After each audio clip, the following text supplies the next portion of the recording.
ఈ రోజే సబ్స్క్రైబ్ చేయండి మీ ఫేవరెట్ షోస్ చూడండి. ఎవరు వేద? శ్రీకర్ అండి. ఏదో అర్జెంటు పనుండి ఉదయమే బయటికి వెళ్ళాడని అవని చెప్పింది. మరి వాడు నీకెందుకు ఫోన్ చేస్తున్నాడు? ఒకసారి లిఫ్ట్ చేయి వేద. చెప్పు శ్రీకర్. హలో అమ్మా, ఎక్కడి వరకు వెళ్ళారు? సిటీ దాటుతున్నావు. అమ్మా, మీరు ఒక చోట ఆగి అక్కడి లొకేషన్ నాకు పెట్టండి, నేను మీ దగ్గరకు వస్తాను. ఎందుకు? వచ్చాక మాట్లాడతానమ్మా. ఇప్పుడు చెప్పు, పర్లేదు. నేను కూడా మీతో వస్తానమ్మా. ఎవరూ రాకూడదని చెప్పాను కదా. మీకు తోడుగా ఉంటానమ్మా. మా ఊరు మేం వెళ్తున్నాం. మీరు పుట్టక ముందు నుంచి వెళ్తున్నాం. తోడు తీసుకుని వెళ్లాల్సినంత భయం మాకేం లేదు. మీకేదైనా జరుగుతుందేమోనని నా భయం అంతా. ఏం జరుగుతుందిరా? మనసులో ఏదన్నా ఉంటే సూటిగా చెప్పు శ్రీకర్. అవని ఫోన్ చేసింది నాకు. తన మనసుకి ఏదో కీడనిపిస్తుందని చెప్పింది. మిమ్మల్ని తీసుకుని వెళ్లలేదనా అలాంటి కథలు చెప్తోంది? అక్షయ్తో ప్రసాదం తయారు చేయించడం లేదనేనా కీడు అనిపిస్తుందని వంక పెడుతోంది? తన అలా ఏమీ ఆలోచించడం లేదమ్మా. మరి కీడనిపించడానికి ఏదైనా కారణం ఉండాలి కదరా? పూజ గదిలో అమ్మ వెలిగించిన దీపం ఆరిపోయిందంట. ఆ దీపం ఆరకూడదని అమ్మే చెప్పిందంట కదా, అందుకే అవని భయపడుతుంది. పల్లెటూరికి నువ్వు కూడా మాతో పాటు రావాలని, నిన్ను ఎలాగైనా ఇన్వాల్వ్ చెయ్యాలనే స్వార్థంతో చెప్పుంటుంది. అలా అపార్థం చేసుకోకమ్మా. దీపం సంగతి చూసుకోమని నేను వసంతకి చెప్పాను. ఆరిపోతే తను వెలిగిస్తుంది. మీకా దీపం గొడవ అనవసరం. అమ్మా, దయచేసి నా మాట వినండి. రేయ్ ఆపరా. అవని మాటలు నువ్వు నమ్ముతున్నావేమో గాని నేను నమ్మను.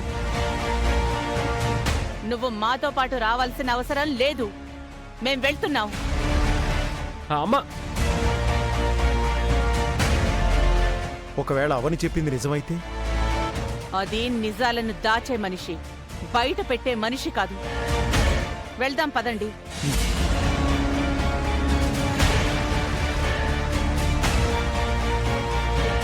అమ్మ వాళ్ళు వద్దన్నా సరే నేను ఫాలో కావాల్సింది.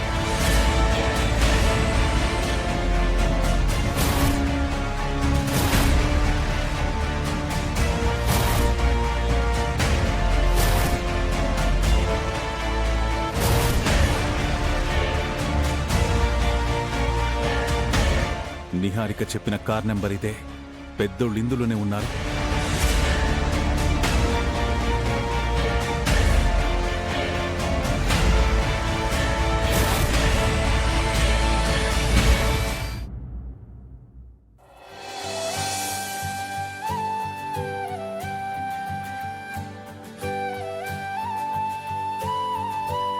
నువ్వెప్పటికీ నా గుండెల్లో దేవతలా ఉండిపోతావని.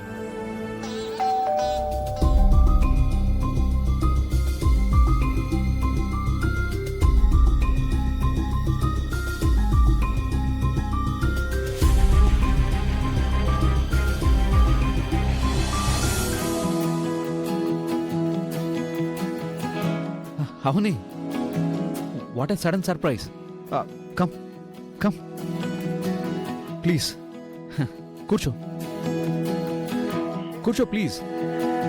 అసలు నువ్వు ఇలా వచ్చావంటే నాకింకా నిజంలా అనిపించడం లేదు.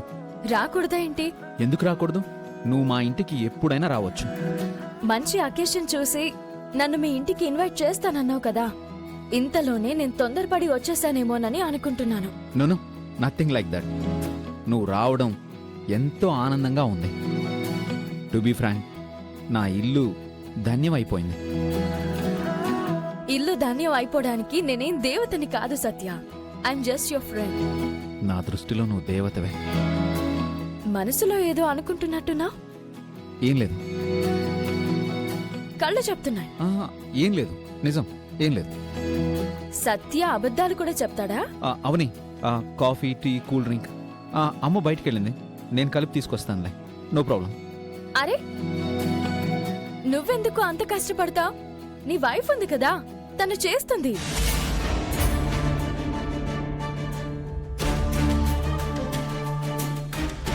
నీ వైఫ్ ని పరిచయం చేసుకుందామని వచ్చాను. బయటికి రమ్మని చెప్పు. అవును, తన పేరేంటి? తన పేరు ఏంటి సార్, బిజీలో పడి ఆమె పేరు కూడా మర్చిపోయారా ఏంటి? అంటే తను పుట్టింటికి వెళ్ళిందామని. అవునా? ఏది ఒకసారి మాట్లాడించు. అది ఊరెళ్తే నాతోనే సరిగ్గా మాట్లాడదు. పుట్టింటి వాళ్ళతో మాటల్లో పడిపోతుంది. అందుకే నేను తన్ని డిస్టర్బ్ చేయను. కానీ తను నిద్రపోయే ముందు నాకు కాల్ చేస్తుంది. కోర్టులో నువ్వు కేసుల్ని వాదించేటప్పుడు నిందితులు క్రైమ్ నుంచి తప్పించుకోవడానికి ఒకదాని తర్వాత ఒకటి అబద్ధాలు చెప్తూనే ఉంటారు కదా సత్య. యా యా అయినా సడన్గా కోర్టు టాపిక్ ఎందుకు వచ్చింది? నువ్వు కూడా ఒక అబద్ధంతో మొదలుపెట్టి ఒకదాని వెనక మరొకటి పేర్చుతూనే ఉన్నావు. నిజం అనేది కొందరికి ఓ భయం. ఆ భయం నుంచి తప్పించుకోవాలంటే బోలెడన్ని అబద్ధాలు చెప్పాలి. నిజం అనేది కొందరికి ఓ ధైర్యం. అందుకే వాళ్ళు అబద్ధాలని ఆశ్రయించరు, నిజం మాత్రమే చెప్తారు. నీకు పెళ్ళయిందని నా దగ్గర అబద్ధం ఎందుకు చెప్పావు? అబద్ధం అని ఎవరు చెప్పారు? నేనేరా.